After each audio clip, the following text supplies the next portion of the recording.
Hello, everyone. You're all very welcome to our webinar today on why do we get depressed. My name is Dr. Susan Brannick. I am a clinical psychologist and clinical director here at Aware, and I'm joined by my panelists today, Eoin Galavan and Ciara Glynn, who I will introduce more formally in just a moment. But just before we get going, we'll allow a few moments or so to allow people to join. So maybe as we're doing that, you're very welcome to get relaxed, take a drink and settle back, and we'll get going in just a few moments.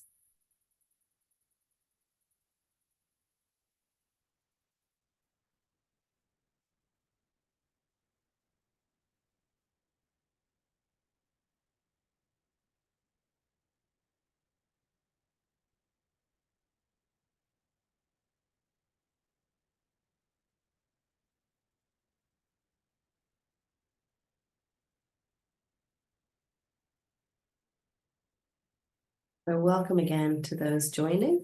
My name again is Dr. Susan Brannick. I'm clinical director here at Aware and clinical psychologist. So those of you who might be new to our webinar today, we're going to be talking about why do we get depressed. Our webinars run on the second Wednesday of every month. You can find more information about upcoming webinars, as well as all of our Aware services that include information, education, and support for people living with depression, bipolar, anxiety, and related mood conditions, all on our website on aware.ie. So very happy to introduce my panelists today. Firstly, Dr. Eoin Galavan, who is a board member with Ciara Therapeutic Farm and a senior clinical and counselling psychologist in adult mental health services. Eoin's a clinical tutor as well as a supervising psychologist with a doctorate at Trinity.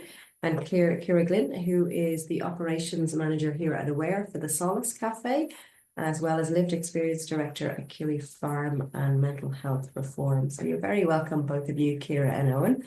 And as I said, today our topic is going to be talking about why do we get depressed. So maybe before we get into it, maybe I might invite you just to introduce yourselves, just with a word or two. Eoin, if I start with you, maybe. Sure, and thanks very much. I'm delighted to be here and pleased to see all the people joining. This is a great conversation to be leaning into. On a sunny day, hope people's moods are lifted a little bit by the beautiful sunshine we're having. And yeah, I'm involved in Ciara Therapeutic Farm, which is a holistic approach to mental health care. And maybe we might lean into that a little bit and why that might be relevant to this chat a bit later.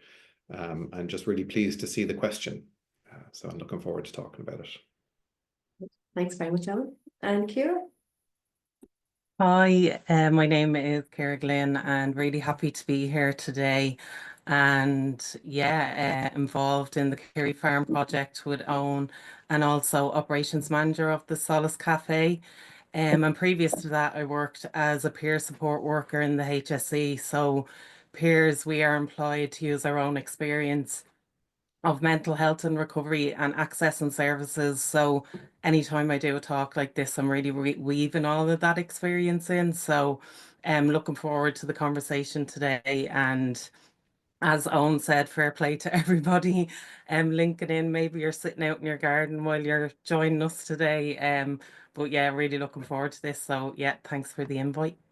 Great, thanks, Ciara. You're very welcome, and you're very welcome, Eoin, to discuss, as we said, this question.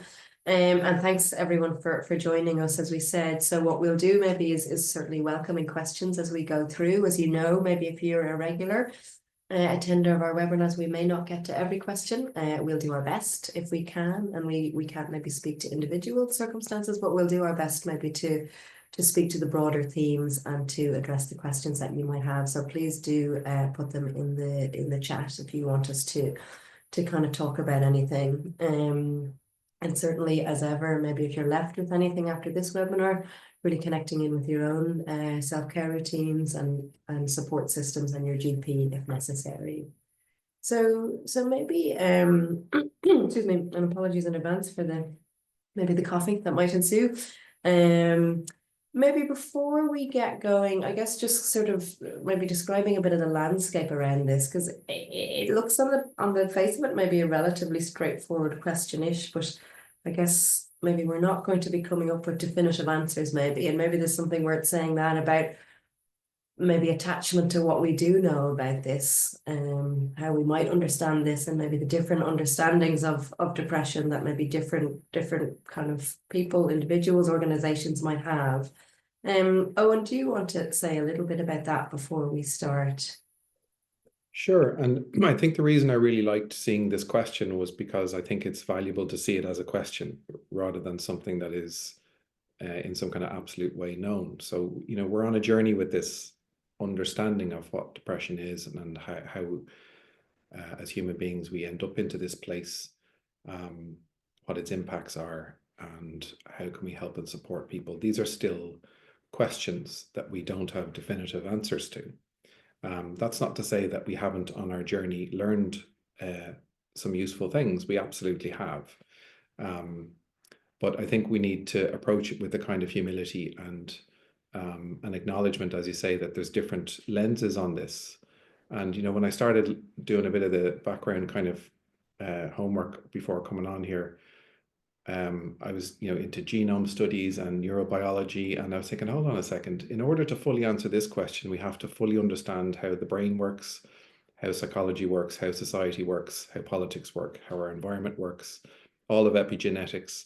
And well, you know, we don't know all of this. So the answer to that question, why do we get depressed, is contingent on the answer to all those other questions.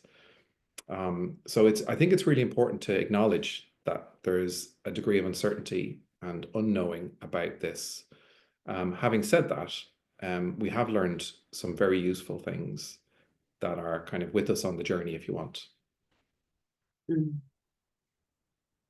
Yeah, it's a helpful approach, isn't it? That kind of humility, I suppose, and different explanations and frameworks are going to be probably helpful to different people, and maybe different people at different points in their lives. And I suppose just thinking from the broader sort of idea of why do we get depressed, I know that can be a question for people who live with depression about why am I feeling this way, can often be a source of suffering, I think, and maybe rumination. So there's kind of a micro level and a macro level to it, isn't there?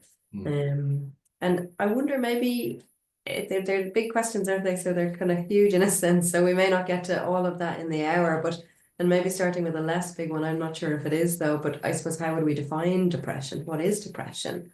You know, and Ciara, I don't know if you want to jump in there in terms of like sort of setting us off. Yeah, I would echo everything that Owen said, and I think, you know, it is a big question that has so many layers, and that means so many things to so many people, so many different things to so many people. And I mean, from my own experience as a person who would have really been debilitated by overwhelming states of sadness and overwhelming states of anxiety, and my understanding of the word depression, what causes depression, has evolved over time. And like you said, you know, it meant one thing at one point in my journey, and then it made a different thing. And even here today, it means something completely different again. And I think for me, it's really what has been important in my own recovery journey is making meaning myself and understanding myself.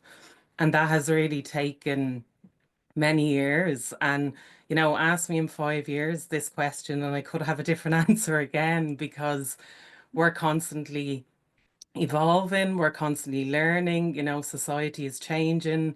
There's different impacts that affect different people at different points of their lives. So for me, when I think about depression, I can't think of it as a thing in isolation. I have to think of it as a big part of a bigger picture and see it as human distress as a whole, which can present its way differently for different people.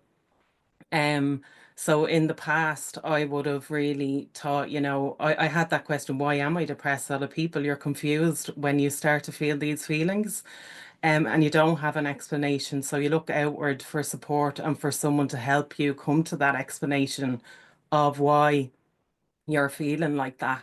And I think in the past, I would have responded to medical understandings of my distress. So I very rarely say I have depression or anxiety.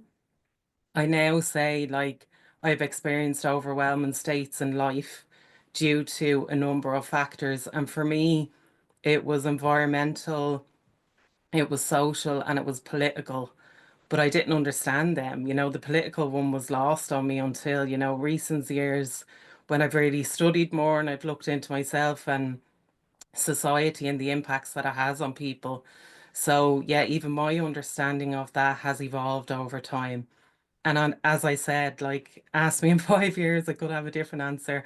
But the social, political, environmental reasonings as to why I became distressed hold very true to me.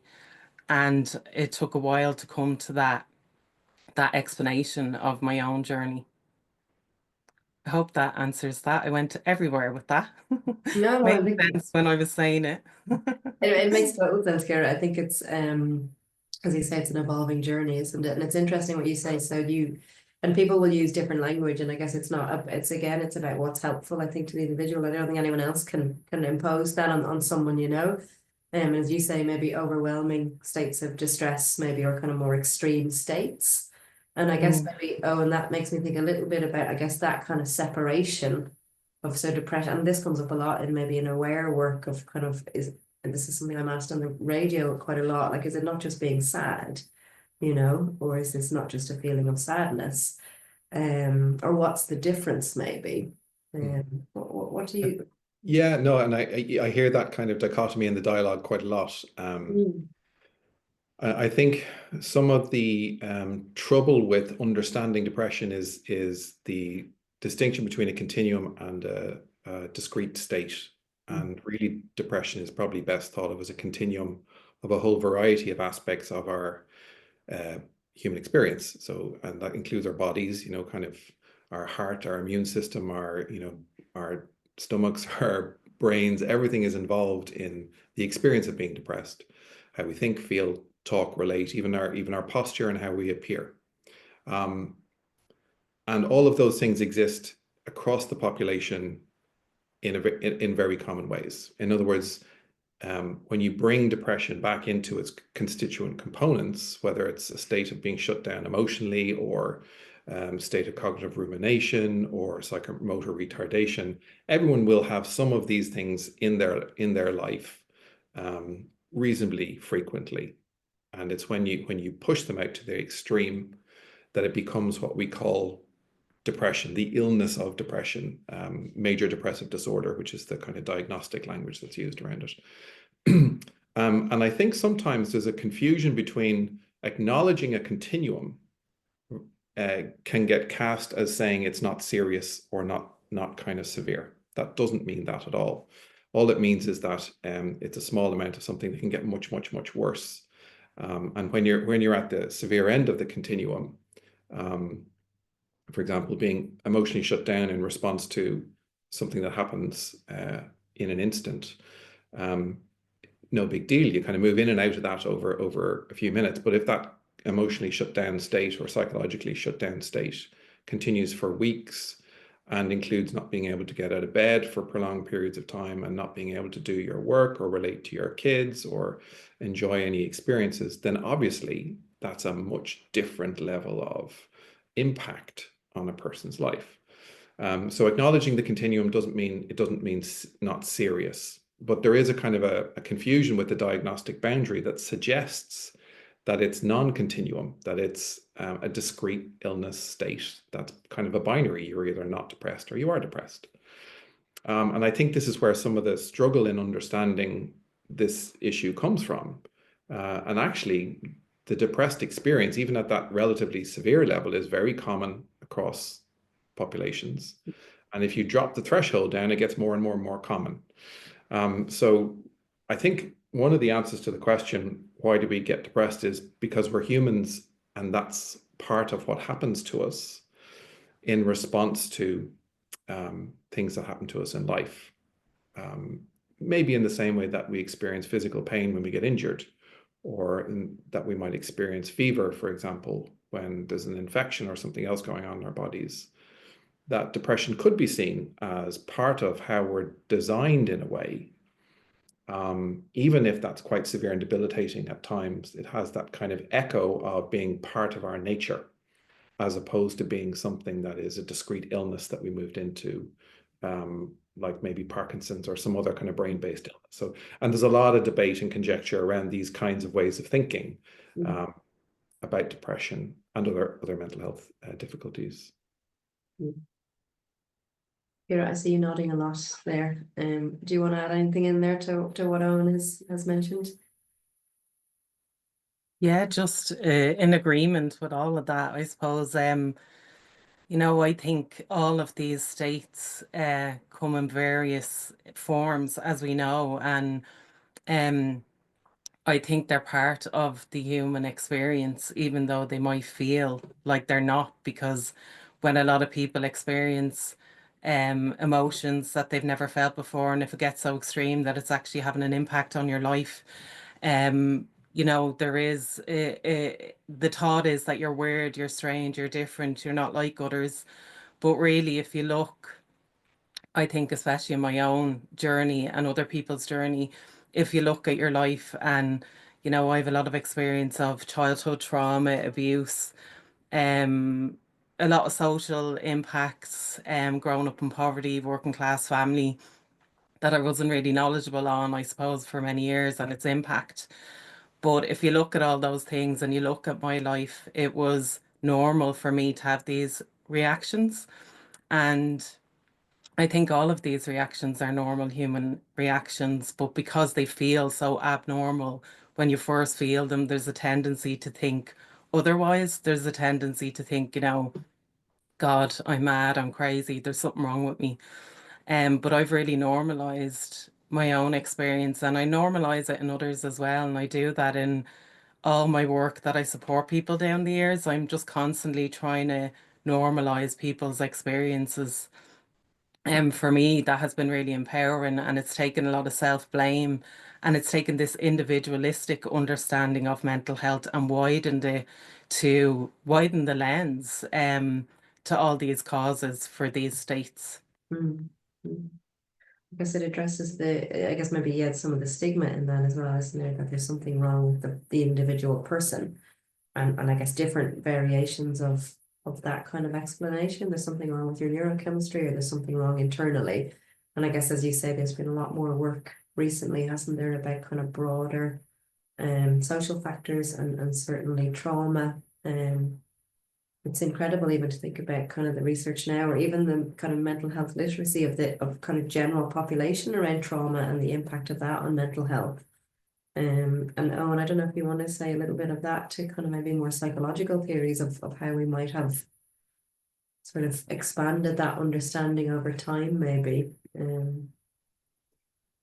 Yeah, I mean, there has been lots of research to support. I think maybe just pull back a little bit because there's something really compelling about this idea that depression is part of the human condition, if you want. And there's a couple of layers to that, and the psychological is one part of it. But one of the layers that I think is really interesting, and some recent research looking at the idea of genetic, because one of the narratives is you've kind of inherited the gene for depression because your father had it or whatever it was. And that's not to say that there isn't heritability across mental disorders. There is some research supporting that. But when the research has dug into the genetic piece on this, what seems to be true is that there's dozens, if not hundreds, of gene variants associated with depression. But those gene variants are also associated with lots of other mental disorders, and they're extremely widely dispersed in the population. So in a way, what that means is we've all inherited the potential genetically to experience depression. And that probably moves through various other characteristics that we have. For example, being sensitive to the feelings of others, being able to feel emotional pain and stress when something bad happens to us. That characteristic leaves us vulnerable to being depression. But isn't that just being a human being? So in a way, there's something really important about this distinction between a discrete illness and a characteristic of being human. And I think the evidence is pushing us into that latter kind of space. One of the things that I think is really interesting, and this notion has kind of come up and back again over the decades, both in psychiatry and psychology, is the idea that depression might have some kind of purpose or value that it evolved for some kind of functional reason. That doesn't mean that doesn't include a great deal of suffering. It does, but that there might be a purpose in it in terms of how we exist. And you can think about that in some ways. So if for example, somebody experiences a loss, with the loss of a child, for example, and they sink into a depression, you can see a kind of a rationale, if you want, for pulling back from the world to do the internal work of grieving and coming to terms with that. That it's not possible, in a sense, to meet the demands of everyday life while you're consumed by this internal struggle. Or if a person's life is so demanding and overwhelming, you can see kind of a retreat from overwhelming demand as having some kind of purposeful piece to that. And that idea that depression has some kind of psychological purpose is not a new one. It's been around and kind of has come through various machinations and different theoretical models over the decades. More recently, kind of put forward by the field of evolutionary psychiatry and people like Justin Garson. He's written a wonderful book called Madness and Philosophy, 2022. And again, kind of re-examining those notions in light of what we have learned in terms of the neurobiology and the genetics, etc. But a lot of the weight of the evidence seems to be that we all have this capacity. It may be functional in some kind of way, despite the fact that it's suffering and debilitating as well. And it happens in response to things that happen to us. So the real weight of evidence, if you want, in terms of what causes depression, if you want to look at it from that kind of research point of view, what accounts for the most outcome variance, is basically two buckets of things. One is adversity, bad things that happen to us. So things like abuse and social inequality and poor housing and poor diet and all of the stuff that makes life really hard. And then the other bucket is things that protect us from that. So how much parenting we have, the level of social support we have, the level of social services and financial supports in the environments we grow up in. So if you have less adversity and more social support, you're far, far less likely to get depressed. If you have more adversity in your life and less social support, you're much more likely. That's what really seems to move the dial on. And our approach to it doesn't really match that. It doesn't really mirror that. So if we were to follow that evidential kind of learning, then you would think that the very first things we would be doing would be shoring up society to make sure that people's adversity is decreased. And on an individual level, you would be looking at social support and psychological therapies as the primary channel through which we would engage with people with an understanding that there's a good chance this conditional state of depression has happened for a reason that might be intelligible based on what you've experienced. Not always, and it's not always discernible. That's absolutely true as well. Sometimes that is not discernible, and we shouldn't impose a meaning-making narrative on people. But when we do open that conversation up, for many people, yes, I am overwhelmed. Wait till I tell you. And, there's a story as to how the person has become overwhelmed. And in a way, that should be the primary channel through which all depression is metabolized, if you want, in services and in society. Interesting, isn't it? As you say, there's a bit of a misalignment between that understanding and maybe what the response might be. And I'm just going to go to a question, actually, because I think it relates to that a little bit. So thank you, everyone, for putting in the questions. This is maybe about kind of, I suppose, maybe the broader theme, and thank you for the detail that you've included there. Sorry, it sounds quite difficult. But the question really is about kind of how then, given even what both of you have said, how we might start to have conversations with people who could help.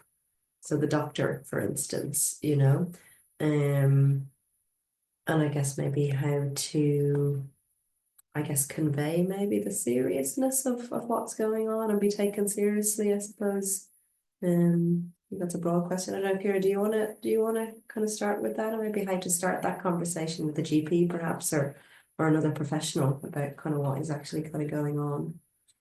Yeah, I think that's a good question, because like to open those conversations up about can be challenging sometimes, because when you are a person who is experiencing distress and you go to a service, you know, you often feel inferior or less than the people that are providing the services. And that's not like to say anything bad about, you know, the people that are providing the services, but there is a power imbalance in the room, and there is that idea that they are the experts and that you don't really know what's going on with you. And that might be the case for you at a period of your life. But I think, like, true recovery orientated services we speak about a lot is acknowledging that the person who comes in to see us in services is an expert in their own life and their own journey. And I think good practice of mental health professionals is knowing that and being aware of that and opening those conversations. So when you do attend a service, that you can have a frank, open conversation with the service provider, because it is about your life, you know, and your input is very important and very valid. But it can be a bit daunting for people to advocate for themselves in that space too. And I certainly was one of those people in the past.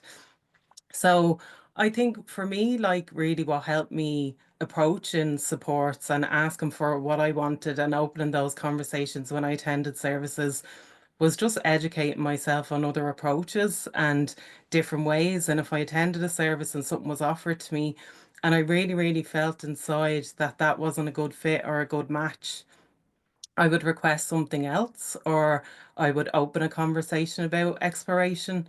In the past, I would have just went along and did whatever was asked of me, which a lot of people do, because I was confused. I didn't know, and you know, people with these challenges, we do try everything. I never buy into that idea that we don't try enough. We do. We try everything under the sun. So, yeah, but if something isn't fitting and something doesn't work for you, it is always your right to have a conversation. Not always easy.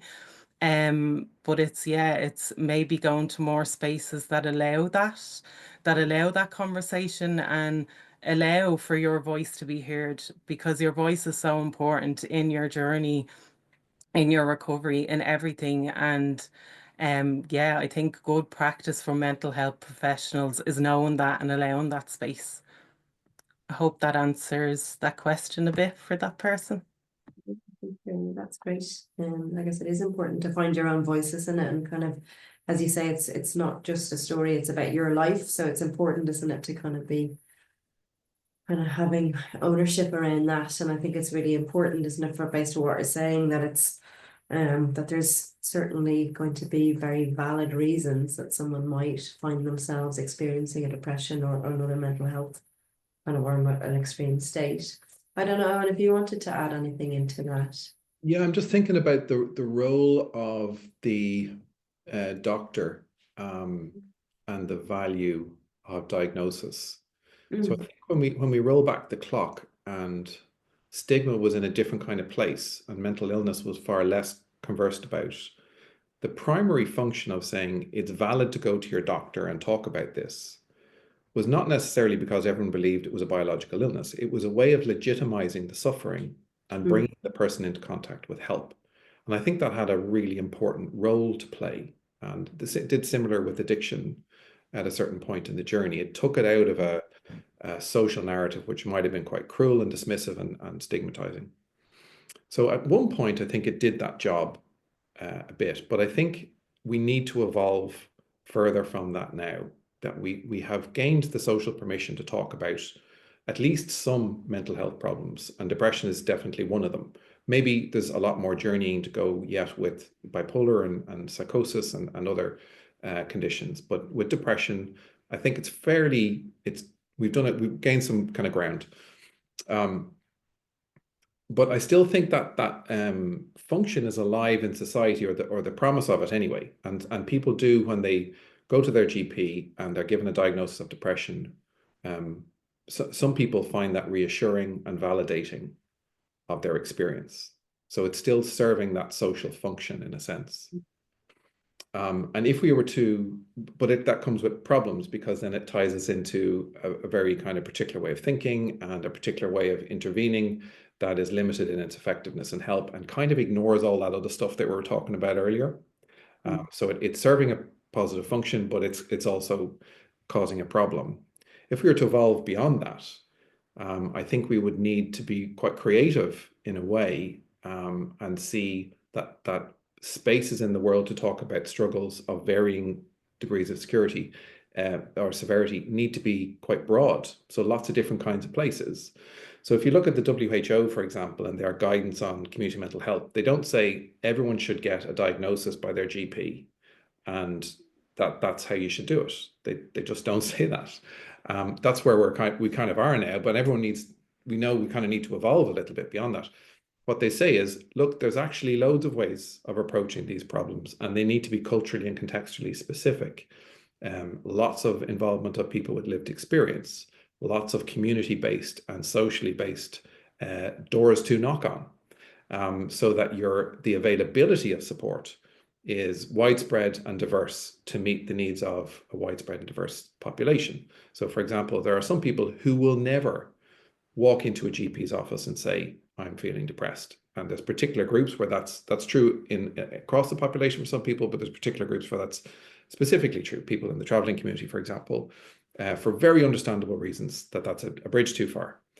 So we need to, I think, socially engineer, in a sense, an approach to opening the door for distress at all levels, so that it becomes very ordinary to go and seek help in lots of different kinds of places. It's why I think something like the Solace Café is a fantastic idea, because it's another version of a door. It might not suit everyone, but it will suit some people for whom, for example, A&E is not the right door to walk through. And that doesn't mean that A&E isn't the right door for some people to walk through. It is. So we have to somehow come to terms with this complexity, that we need a lot of different ways to approach this issue at a social level, at a community level, and at a kind of what you might call treatment or intervention level. And a diversity of approaches in that is needed if we're going to have this, bringing these problems into the kinds of spaces where we can meaningfully interact with people, and moving the dial on the big ticket things like social supports. And if you put money into communities that are deprived, you change the numbers of amount of depression in those communities. It's at some level, it's kind of that simple, that if you support people to live healthy, meaningful lives, they will live healthy, meaningful lives more likely. So we're not going to treat our way out of mental health problems, I think is what I'm trying to say, in a very roundabout way, that we need to think very broadly about, a lot of the policy stuff does point us in that direction, but I think that's quite slippy and it's hard to grab onto, and it feels a little bit kind of nebulous to people until you see an example of it. I don't know, a community garden or something like that, where suddenly someone who's feeling a bit lonely and isolated can get involved, and that stops them deepening into a spiral of depression that might have kept going had they not. And do we then want a community garden in every community around the country? But that'd be nice, but not really, not the only thing. There has to be different ways. So we really do need to draw on a lot of creativity in our thinking about responding, because the standard approaches like psychotherapies, medications, even exercise programs, dietary approaches, lifestyle changes, they all have some value, broadly kind of equivalent actually, in that they help a certain amount of people, but they don't help another amount. But none of them are perfect. So no intervention is 100% effective. No intervention is without risk of harm. And it's certainly not true that all interventions suit all depressed people. So if we're going to talk in this kind of global way about depression in society, we need to acknowledge that this diversity of approach and understanding is essential. Yeah, that's really important, isn't it? I guess as you're saying, it's much more of a broader systemic or even a social sort of change, isn't it? And I'm glad you mentioned medication and psychotherapy. There's a couple of questions that have come in around that. And as you say, and I think maybe you've answered them in a sense. Someone has asked about whether psychotherapy is effective for depression. And also, I guess medication. So as I suppose as you've put there, maybe some things help some people And I suppose it's about the diversity of approach. I think it's probably about choice as well. So if that you have different options available to you, as you say, it's an interesting idea, that metaphor of the community garden. It's kind of, and you can sort of see examples of that in a sense of this works, so let's do it everywhere, as opposed to let's look at unique kind of community group needs or individual needs and what's going to be right for this place as opposed to somewhere else. Which I guess, as you say, is also similar at the individual level. People will kind of respond to different things. I do go on. No, I was going to say, I think this is where the kind of epistemic humility, if you want, comes in around the relative value of interventions. So it's true to say that antidepressants have helped many depressed people around the world, probably in the numbers of millions. But it's also true to say that their efficacy beyond placebo is extremely modest in only the most severely depressed people, and they come with a lot of drawbacks and risks and withdrawal issues, etc. So I think we're getting to a turning point in our relationship with that particular class of medication, where we've over-relied on it, if you want, as a primary means of engaging with depressed people, despite the evidence not being there to support that, and under-relied on other things. But I don't think we should do a switcheroo and then go and over-rely on one other thing. I really do think we need to pull back and say, okay, we have all these options. How best should we structure an approach? If you look at the NICE guidelines in the UK on treating depression, for example, the first 2 levels of intervention include no medication at all. And that's the National Institute of Clinical Excellence. So there's a kind of there's a lot of tensions around this particular dialogue, but that's our direction of travel, is to see it less primarily through that lens as the first port of call, push that back down the line of interventions, not get rid of it altogether. And at the first port of call, we should have easy to access social supports of a range of types in a range of different settings to accommodate different people. And that will take a big chunk out of a lot of the need for support and help people move on without getting tied into sometimes years or decades of reliance on medications, which may or not be that helpful for them. And I guess there's a couple of questions coming in about kind of specifically what does help, you know. So, and I guess someone's touched on there in the questions of, and as you've kind of mentioned there, Eoin, as well, maybe kind of in that more extreme or kind of major depressive state where you just literally can't move or can't get yourself kind of going. And I wonder maybe in a broad sense, Ciara, might you be able to speak to kind of what helped you in your journey, and we'll kind of then we can think a bit more broadly about kind of what can be useful. Yeah, I just wanted to touch on what you were talking about there as well. And Susan, you mentioned it, the most important thing for me in this is choice, because we know that one size does not fit all. And that is the frustrating thing about seeking support. That your first port of call is usually the GP. And if your circumstances is deemed severe enough, you will be then referred on to a secondary mental health service. And that's where I worked for a long time. I worked on a community mental health team for 7 years. And even though we had a full multidisciplinary team, very often the first port of call was medication. And, you know, if we look at the research on recovery, and yes, it's backed by the WHO, the United Nations, international policy, national policy. It all says what we should be moving towards, as Eoin was speaking to there. But like more importantly that came from the people themselves telling us what has actually helped them in their journey. And yes, medication has helped some people some of the time, but it's harmed a lot of people a lot of the time as well. And then other people, it just hasn't done anything for them. So we have to get creative, but also again back to that exploring piece of what works and remembering that each experience is individual to each person. So we can never say, you know, people ask me all the time, how did you get into a good place in your journey? I actually had really severe social anxiety for years. I couldn't work, I couldn't leave my house without the aid of alcohol. And so to the outside world, it looked like I was contributing like any young person. But you know, I was deeply depressed and suicidal and overwhelmingly anxious outside of that. And I think that, you know, people always say, well, how did you get back on your feet? You know, I'm back working now full time, nearly 10 years now. And I would say I'm living a full, fulfilling life. And I still have episodes of anxiety. You want to see me before this webinar? I was walking around the house, opening windows, closing windows, drinking water, doing deep breaths, you know. So it's just a part of me now. But the difference is that I stopped focusing on getting rid of these symptoms. And I also stopped focusing on the idea that this was an internal thing that I had to fix.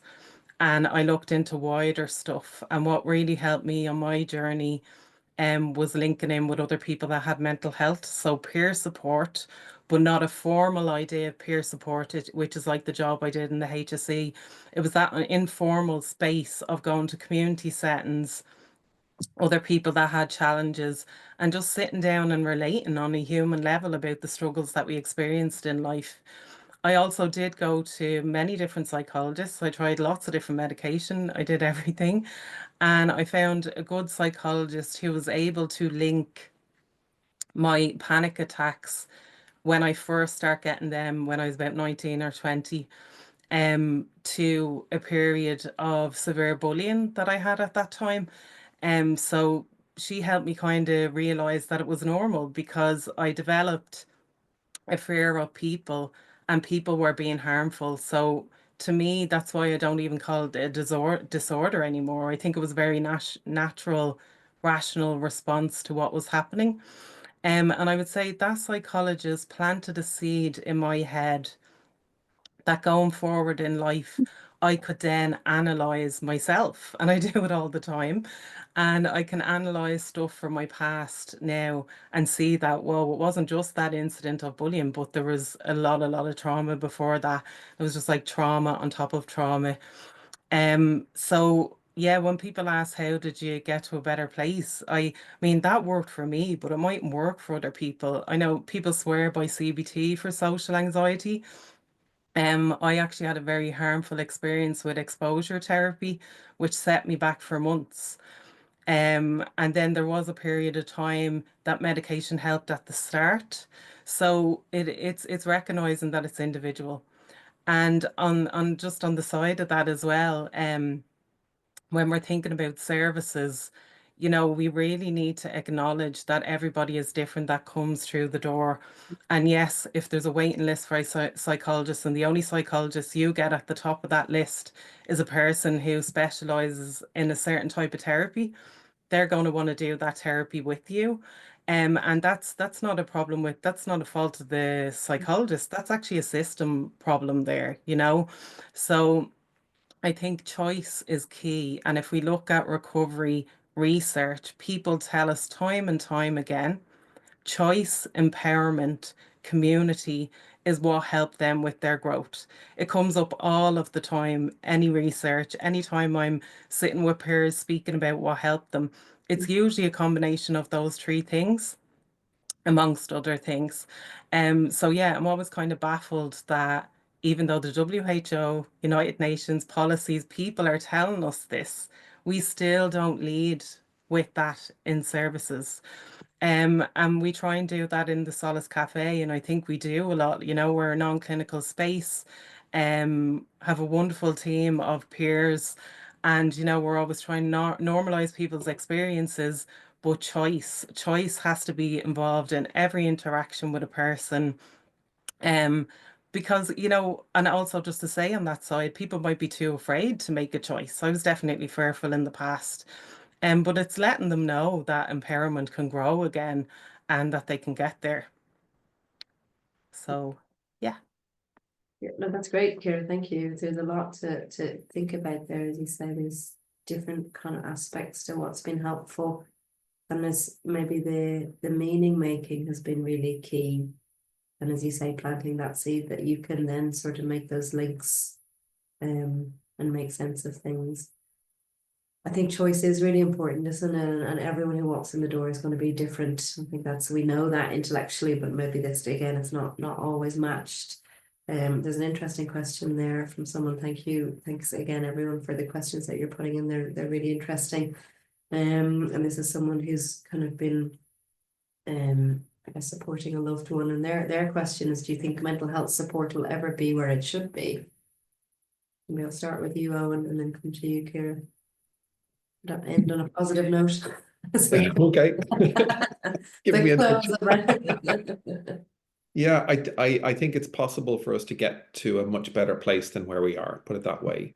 You know, our current spending is, if we think purely in service terms, our current spending is 5% of the health budget. It should be at least double that, in alignment with other EU countries. And it has to be a broader version of how we approach things rather than more of the same of what we're doing. But actually, I think that question might be better answered through a broader societal answer. Will we as a species ever come to terms with knowing ourselves and what being depressed means in ourselves and how to support each other, maybe at a much more basic human level? And I think the answer to that is absolutely yes, we can do that. I think we've kind of veered into a particular version of things, and we need to kind of come back a little bit to a broader lens that allows us to see how we become depressed in response to the world that we're living in, and see it as part of the normal human experience. And again, that's not to say that it's not with a lot of suffering and isn't serious and doesn't need support and can't be debilitating. All of those things are true as well. But that it's something that is part of the human experience. And when we come to that position with it, I think it becomes tolerable in society that we go into and out of depression. You know, that's part of life's journey. So there's a lot of I don't knows in answer to that question too, because you know you have to kind of have a vision for how you are going to construct that. And while we have a vision for philosophical change in our sharing the vision, we don't have a vision for practical change. We don't have an application of the WHO's piece. We don't have recovery-oriented plans in concrete and buildings and personnel outlined. So it's like an aspirational philosophical direction that we're heading in, but we really do need to bump up funding and put some proper resources into building things that will manifest that. I guess some kind of bravery to kind of take risks and creativity as well, and try out different kind of different interventions or settings that might work, and if they don't, then trying something different. And we are seeing some of that, like there's recovery cafes, for example, wellness cafes, the Solace Café. I'm involved with a project called Curie Therapeutic Farm, which is another version of something. And internationally, you know, Trieste and Solace, Pieta houses, open dialogues. There are models and ideas that we can draw upon to think about how we would do that. Yeah, absolutely. And a lot of people doing that already here. Yeah. Thanks. And Ciara, what do you think? Yeah, I echo what Eoin was saying there. Also that, you know, I think we need to stop relying on the mental health service to solve everything and look to communities and look to what we can do in our own space and our own patch. But it goes back to what we were saying earlier on. There is that mindset that exists in society that if you have a problem, it's medical, and you go through the route to the doctor and then the services. And we already know that services are massively underfunded and under-resourced. So can we look to the community to, you know, there's so much fixation on like not enough hospital beds and stuff. Well, you know, there's a whole life before someone gets to the point of inpatient like hospitalization. So what has happened in a person's life up till that point, and what can we do as humans in our communities to support one another? I always feel mental health is made so complicated sometimes, and I think it's really, really simple. You know, if people are in spaces that are empowered, safe. I mean, safety is a massive thing for people growing up, and a lot of people don't have that. I didn't have it in my community, in my home. And, you know, it's focusing on what happens before it gets to crisis or escalation point. And I would echo what Owen says. There are so many fantastic initiatives, peer support, Solace cafes. There's an organization called Better Together, which is peer-led service. You know, there's Kerry Farm that we're involved in, which will be a therapeutic farm in development, and that will be the first of its kind in Ireland. And it's really getting lived experience people involved in these projects. So I don't know if mental health services will ever change. I won't get all political, but we are living in a capitalist society where I feel a lot of the times, you know, money isn't put into like the most vulnerable in society. Um, and I don't know if that'll change. I mean, I hope it does, but yeah, that's a big question there. So for me, it's when I get overwhelmed and I think about the state of political landscape, I try and bring it back to like my personal experience of what can I do in my space, and that's professionally, personal. They're so entwined for me because I'm so passionate about my work. But what can I do with every interaction that I have with every person I meet? Like, how can I support people? What bit of goodness can I put in the world? Because I do think that has a ripple effect. So I think we can do that as people. But yeah, it gets too overwhelming to think of trying to fix systems. But we'll try. We'll do our best.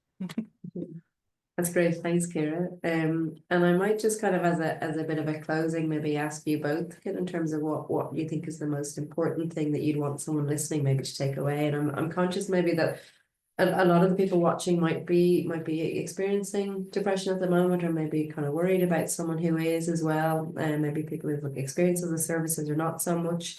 And as you're thinking about that, maybe just to really reiterate, I suppose the Solace Cafe, you can find more information about that. The solacecafe.ie is the website, isn't it, Ciara? So that's run by Aware, HSE and Donegal, which you're the operations manager of, and as you said, a great team and a great space that's very unique in Dublin. They're growing across the country.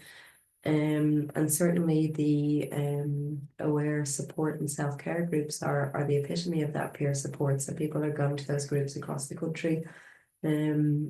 Just for the very fact of being able to share that experience and kind of maybe hear what that's like from other people as well. It's really powerful. And you can find out about them on our website. They're in person and they're virtual as well. So I guess there's a lot of different kind of resources available. As I always say, it's kind of about finding the one that's going to be the right fit for you. There will be a right fit, maybe not the first time, but there will be. And I guess it's kind of linking in with that. And as you said, Ciara, that can really be a huge change. That can be the part of that kind of movement and that recovery. So for anyone watching, really encouraging you to kind of do that and have a look at our website and others as well. And thanks everyone for the questions that you've put in. Apologies if we didn't get to your specific question. Hopefully we've done our best to answer as many as we can. So maybe then kind of as a closing, maybe I'll start with you, Eoin, in terms of kind of for someone listening, what's the most important thing you'd like them to kind of take away or that you think is the most important thing? Yeah, well, there's so many things you could say in that, but I suppose the likelihood is this is a temporary experience. It'll be something that you move into and move out of. And on the way, there may be some potential for learning, and there may be some meaning in what you've gone through, what you're going through in terms of what you're living, how you're living, what's happened in your life. And to try and find ways to be kind and compassionate to your being while you travel the road and seek others who maybe know what it's like. Yeah. Thanks, Eoin. And Ciara? Yeah, I think like for me in the past I hated having mental health, and I used to say to myself every day, I wish this was gone, I wish it was gone. You know, I really wanted it to be just, yeah, not a part of my life anymore because it was so severe and debilitating. Um But now, like, I've moved into a space where I think it's a privilege, and I think it's an opportunity for me to do a lot of self-exploration. Obviously, it's taken a lot of time to get here. But if you had to ask me now, did I wish I didn't suffer? I would say no. I'm actually really happy and grateful that I've had these human experiences, because it's given an opportunity for personal growth and inner growth, and like inner empowerment that I don't think I would have got to in life without those experiences. Yes, the road was hard to get here, but I wouldn't have it any other way. It's made me more understanding and accepting and like of others in the world. And I think that's so important. It's such an important human characteristic to have, especially with the state of the world. So if you're struggling now, I'm sending you so much love and compassion and kindness, and I do hope that you get to a better place with it, and that maybe you can see, that it's not your fault, that it's part of the human experience. And as Owen said, reach out to others who have experiences, because in my journey, I've always found peer support to be just the most beneficial thing for me for human connection. So. Great. Thanks, Ciara. And thank you so much for, I suppose, sharing your kind of professional, but also your lived experience, Ciara. I think it's really helpful to hear, certainly can be really impactful to people watching. And thank you, Eoin, for your contribution as well. I think like we're only kind of the tip of the iceberg, really, isn't it? We could spend hours talking about this, but like hopefully, maybe to borrow your language there again, Ciara, it's sort of planting a bit of a seed. Maybe there's potentially different ideas that people might be interested in, and maybe some of these are familiar to people watching, maybe some of them are new, and also maybe different potentials for what helps. So if you're watching, maybe thanks for joining us, as we said today, and hopefully some of these might have kind of stimulated some more thinking for you. So thank you both so much. Thank you. And that's all that's left for me now, is to introduce the webinar for June. So that will be on the 11th of June, so the second Wednesday again. And interesting, actually, some of this was alluded to in some of the questions we didn't get to. So if you did ask that, please do join us next month. So we're going to be talking about understanding and discussing personality difficulties. So just trying to get a bit of a sense, and again, similarly, kind of maybe emotive area, but so an interesting webinar on that next Wednesday, or next June, the 11th of June. So thank you all for joining. Thanks again, Ciara and Eoin, and hopefully we'll see many of you next month. Thank you. Thank you. Thank you very much, Susan. Bye.